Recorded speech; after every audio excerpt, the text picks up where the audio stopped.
joining us this evening. We're so excited to listen to what your experience is with Sendwave. Our very own King of Talk, Tito Boy. Here is the mic to give you, so you can give your message. Anong kanta naman? Karanasan sa Sendwave, abay napakaganda. Orgasmic. So may orgasmic ka? No, what's the story? Matagal itong pag-uusap, I'm so happy to be with you. So happy to see you. Hi, Pitalea, how are you? Hello. I'm really so happy to see all of you after what, 3 years? Hi, how are you? Kumusta? Anyway, we started talking about Sendwave many months ago. Ang pagtatapos ng aming pag-uusap ay sa New York. Nung ako'y napunta doon because I had hosting jobs. When was that? September. This September? A month ago. Over a month ago. Doon kami nakita ni Lucy. Is she live? I mean... She's sleeping. Buntes. In New York. So we started to talk about it and then we finalized our conversation about Sendwave and the possibility of being able to represent, to be able to speak for Sendwave until I came back to Manila and then shot something which I haven't, a material which I have yet to see. So the experience, it was fun doing the materials for Sendwave. If there's a message about Sendwave that you would want people to share with their loved ones abroad, what is it, Tito Boy? Subukan nyo. Dapat bukas tayo because I was surprised when I was in the US over a month ago, si Leo pala ito. Some friends started to try using Sendwave. Patas siya. Alam mo yun, yung alam natin kung gaano kahirap, how difficult, how hard it is to earn, every dollar in the US, lalo na with the global inflation. Ang mensahe ko ay, alam ko marami tayong mga kababayan ko ngayon sa Amerika, sa Canada, and some parts in Europe, na may mga paraan na ng pagpapadala. They have ways of sending money to their families, to their relatives in the Philippines. My message is, try Sendwave. Subukan lang. Why? Because patas is a word that comes, it's fair, it is easy. Fee-free. Yes, it's fee-free and it doesn't charge remittance fees. Transfer fee. Saan lamang kumikita ang Sendwave ay doon sa, may maliit silang margin, doon sa exchange rates and they're very forthright about it. Pero walang bayad, fee-free ito. Ang nakakatawa, when we were doing the commercial, it was one of the most difficult phrase to pronounce. Fee-free. Fee-free. Gawin niyo po yung price na mabilis. So yun, so mensahe ko, it's fee-free, it's easy, it's instantaneous, napakabilis. It's similar to just sending a text message. So sa ating mga kababayan, marami na po ang nag-umpisa na magpadala ng pera dito sa Pilipinas sa pamamagitan ng Sendwave. Try it. You have to experience how it is to Sendwave. Today, may experience natin yan, Tito Boy, and with this, we just want to tell everyone that Sendwave works by partnering with traditional money transfer methods, and of course, yung pinakasikat na, yung pinartner nila. Nandito ang team ng GCash! Hello everybody! Palagpakan naman natin ang GCash.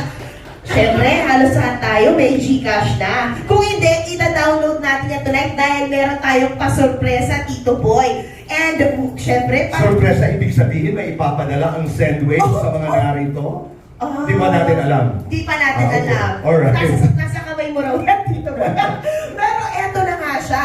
So, right now, of course, we want to say that GCash is internationally acclaimed already. Of course, it's a micropayment service that transforms the mobile phone into a virtual wallet for secure, fast, and convenient money transfer. It can be used to buy prepaid load, pay bills, send money. Halos lahat, pati investment, meron na ito. GSave, meron na ito. At kung ano-ano pa. And we are, of course, calling in front. Napakaganda niya. Kanina pa siya nandito, Tito Boy. I love it. Sendwave. Oo, kaibigan ng Sendwave. Let us call in the Assistant Vice President of International Remittance Head at GCash. Give it up for Miss Julie Amalos!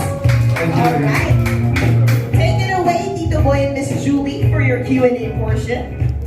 Hi, Julie. Hi, Tita Boy.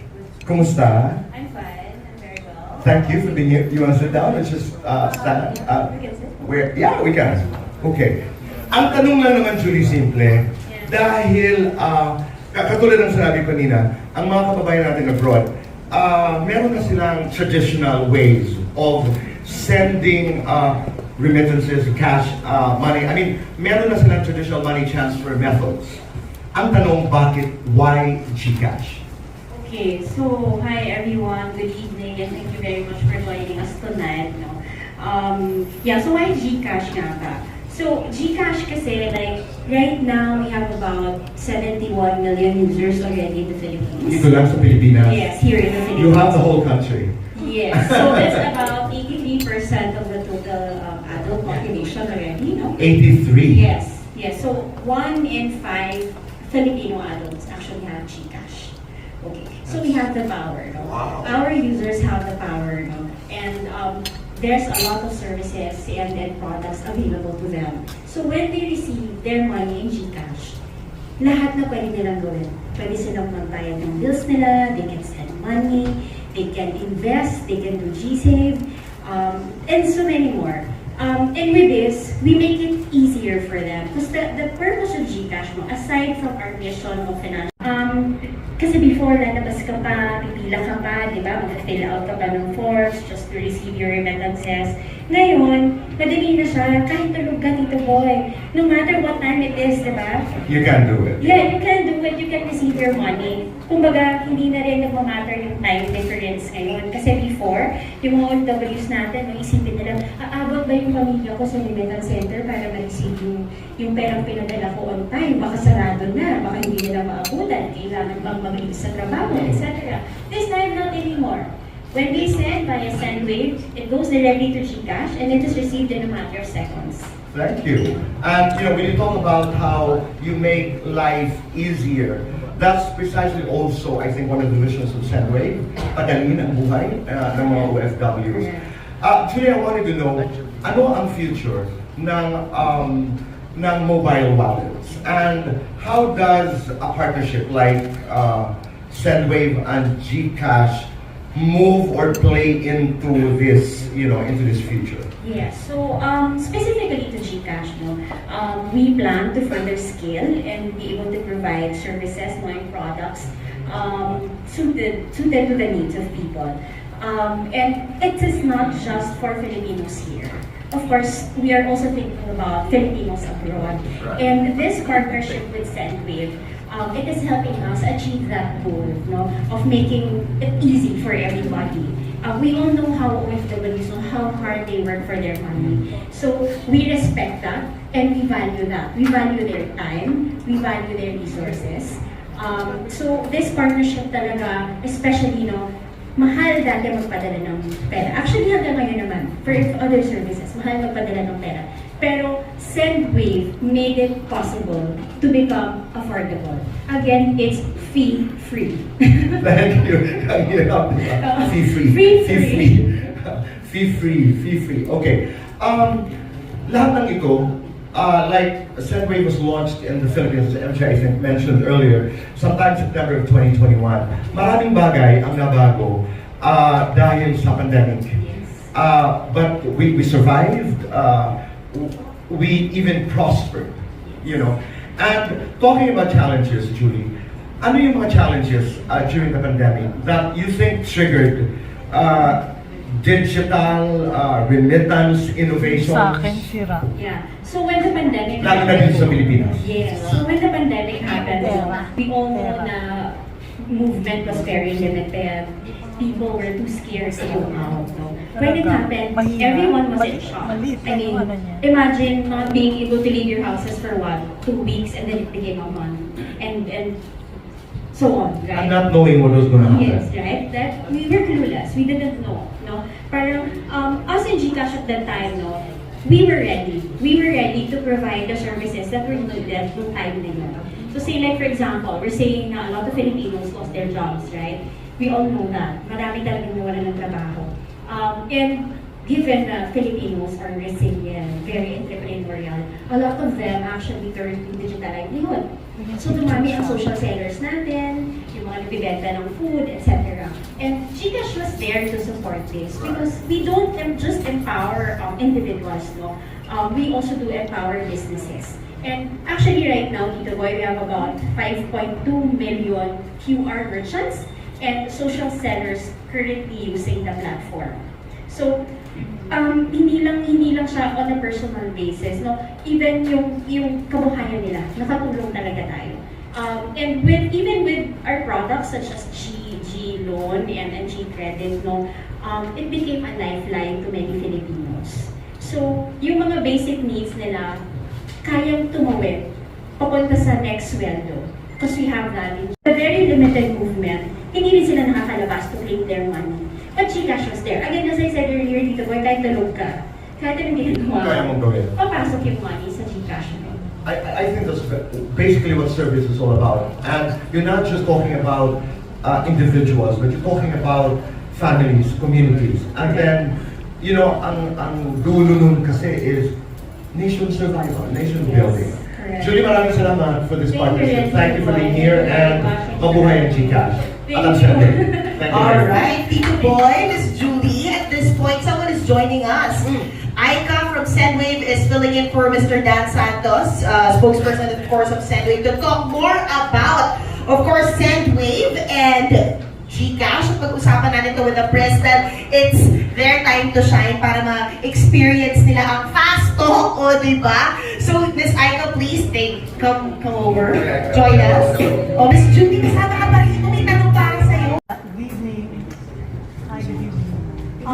I don't really see, I understand, sorry, can you explain it more extensively? How do you afford, for Sendwave, how do you afford not to charge any transfer fees and still function and still do business? Hi. Yeah, that's a huge come-on for senders, diba? Especially for OFW. So how do you afford that? Right. Well, I think the main thing is that Sendwave operates almost exclusively as an app. So there's no, traditional brick and mortar place that they have to maintain or sustain. So that's a really big reason why they can keep the exchange rate really competitive and offer it free. But they all mahirap. Okay. No, Italia, ang sinasabi nila, that was one of the first questions I asked. Na parang, ano, this is charity? I mean, isn't this a business, enterprise? What are you doing? But they're heavy on service. They were very active in Odette. They're very active in advocacies like Save the Children. Pero, hindi silang sumisingaw sa remittance fee. But they earn doon sa, may margin sila doon sa exchange rates. So, doon sila nagiging enterprise. How it operates in detail, like how much do they earn exactly, I don't think I can explain. Pero, yun ang model. That's a business model. Because I know where you're coming from. My first question was, libre kayo? Exactly. Okay, hindi naman. And I appreciated that even in the materials that were sent to me by Sendwave, in my discussion with the Sendwave guys in New York, they were very open about it. No, we earn a little bit. We earn, at saka, siyempre Italia siguro, ito akin na, no? I don't know if Sendwave will approve. Dadaanin mo sa volume. Kasi right now we are servicing from Canada, US, and some parts of Europe. And we are going to 22 countries, including the Philippines. And launched in 2014, naabot ng COVID, but serving almost 1 million people. Now. Pero, yes, right now, Here. and we're hoping to go over 1 million, even 2 million people around the world. Pero ang maganda nito, they've remitted over $10 billion. Tama ba ako? Sendwave More or less. estimates that Sendwave estimates. that we can save OFWs up to $1 billion. No, but more or less how much money had been transmitted through us? Wala tayong figures. Sorry, yung 10 billion pala, Pitalea, is savings. Because alright. it's an app, it is digital. And ang estimate ng Sendwave is we are able to save the OFWs about $10 billion a year. 1 billion. 1 million in 1 the day. billion.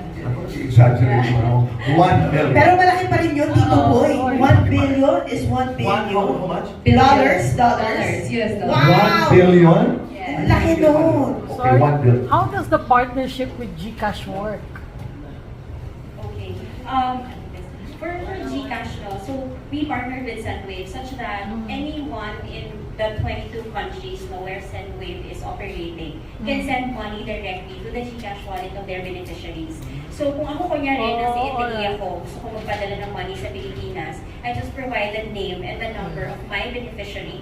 Tapos, papasok na yung The remittance. GCash number. Yes, the GCash Alright. number. And then the money will be in your GCash wallet in a matter of seconds. Mga 5 to Wow. 10 seconds lang. Parang yes. real time. Yes. Parang, again, as Tito Boy said earlier, Parang parang text. Parang sa'yo text. Yeah.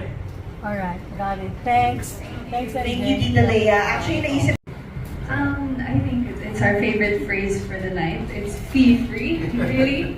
And I think that's really what sets it apart. Like Tito Boy mentioned earlier, it's fee-free, it's also convenient. As easy as sending a text. Yeah, you can receive a remittance within like minutes, sometimes even quicker. And also, it's very competitive. So because of like what we discussed, we're able to keep that exchange rate as high as it can possibly be for all of us to benefit, really. I mean, when I was doing my final conversations with the Sendwave executives in the UN, on the spot, sinubukan namin. Because I also wanted to get into it. I'm not a techie. Hindi rin ako sanay. Sanay ako dun sa mga traditional methods. On the spot, we tried it.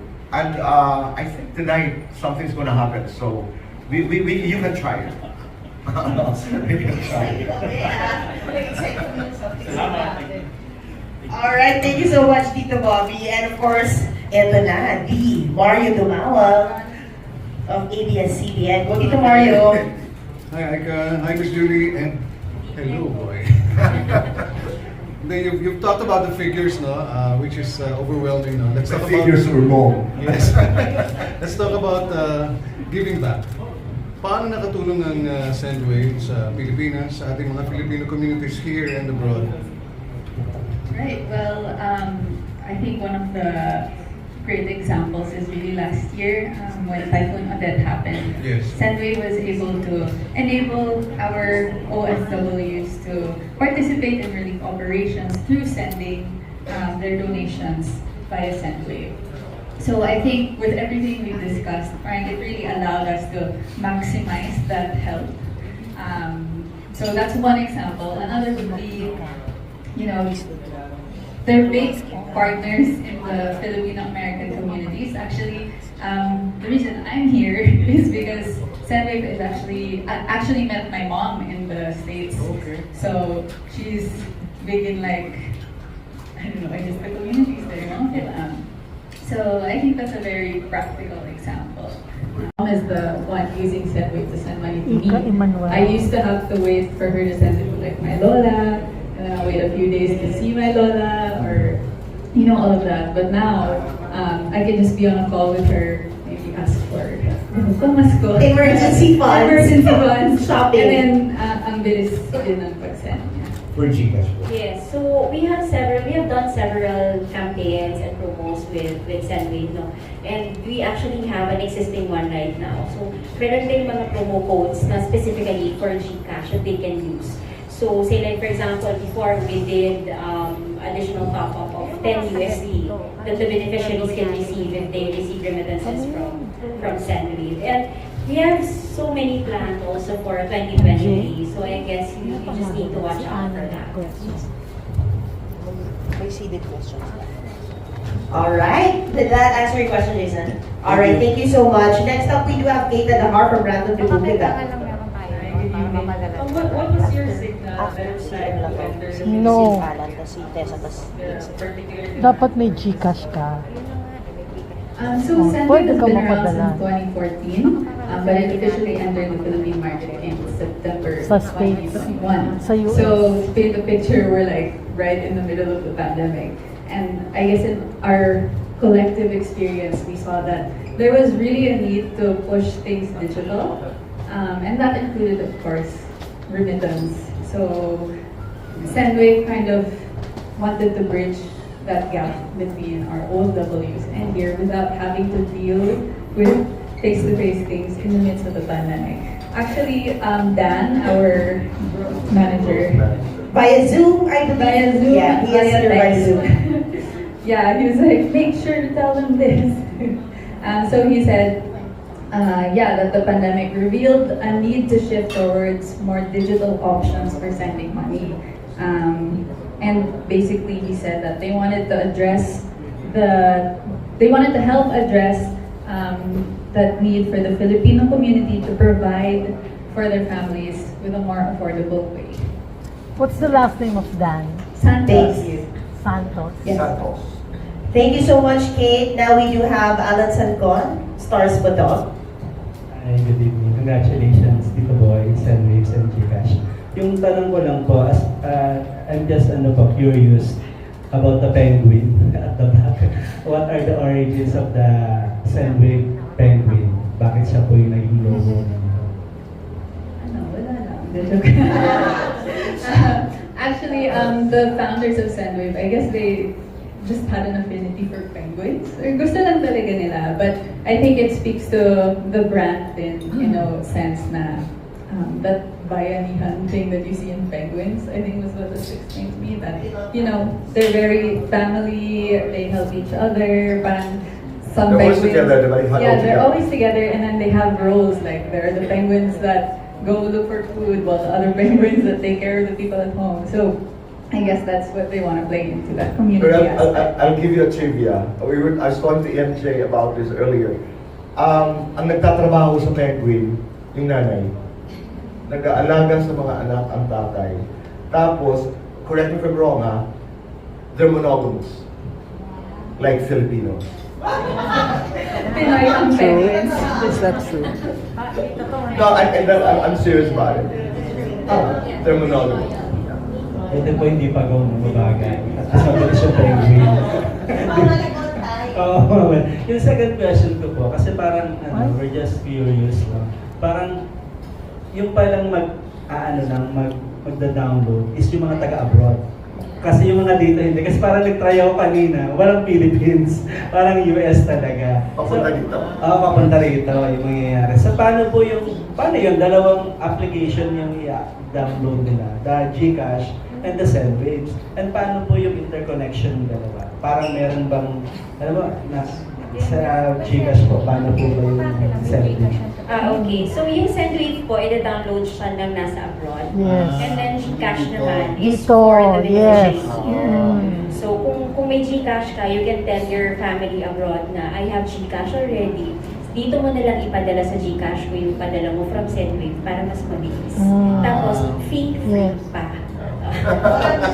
Paano Yes. po Tapos yun? Sendwave nang Wala- nagko-complete libre nung rin yung exchange GCash. rate. Yes, wala pong bayad to receive your From the remittances. From the US. Yeah. It's Good. free. It's also fee-free. Ang saya. So congratulations. Thank you. Tsaka sakto, remittance season na, di ba? Talagang inaabangan natin ng love. Send money with love. Di ba? Ang Sendwave natin. So exciting yan talaga. And now we do have, yes, ang nagbabalik din. May Sendwave to sa Europe eh. Alright, Miss Tessa. I have to say, I love the outfit. Hanggang shoes, love the jacket, the shoes lahat.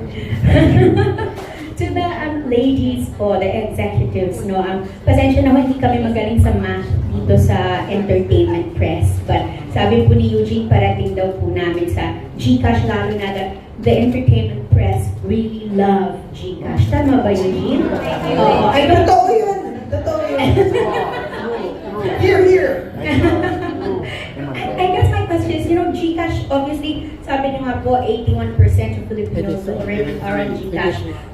Sa Sendwave naman po, we'd just like to say, of course, we know that GCash po is an Ayala company, no? There's a bank that is also within the group BPI. We were just wondering po, just to gain the trust din po of the OFWs and mga pamilya nila rito, yung Sendwave naman po, ano po yung, would you say, ang backer nila, if you could say, if you could say that, affiliation or na financial institution, perhaps. I'm not sure of the answer. But yeah. I wanted to say Elon Musk, but I can't. Yeah. Either. Elon Musk. But actually, we have Dan on the line. Let me. Alright, Dan, are you here? Can you hear us? Are you Dan, done if you here? hear me. Ikaw na daw susunod. Dan, tigalaw mo yung baso. Okay. So he said, well, shout out kay Dan. He messaged me just now. He said, we're under the Zeps brand, and their sister company is World Remit. Oh. So, as entertainment press, So, also we legit. will pretend that we understood that. Mag-google na lang po kami I mamaya. just write it. Okay, basta World siguro Remit. na yung spelling, guys. Okay? Masama na yung world remit. Yun na yun. Nakaabot naman po lahat ng remit. Kaya, Oo. thank you. Na umaabot na sa 10 billion yung nagpa-pass through sa Sendwave app. Yun yung sinasabi ko So, kanina. dollars. total all country. Of course, I know, Kuya Boy, pag ikaw mapakinggan ka ng mga Pilipino, alam natin when we go abroad, sabi ng mga OFWs doon, tayong nakakakwentuhan nila na hirap-hirap kumita and everybody dito sa atin. Parang, except for you, ma'am, akala nila madali lang gawin yung pagtrabaho doon at pagpadala ng pera na parang hindi mauupos, hindi matatapos. With this making remittances easy as, 1, 2, 3 as a text message, ano naman, Kuya Boy, ang message mo naman doon sa mga makaka-receive ng pera dito sa atin sa Pilipinas? Ayusin ang paggamit.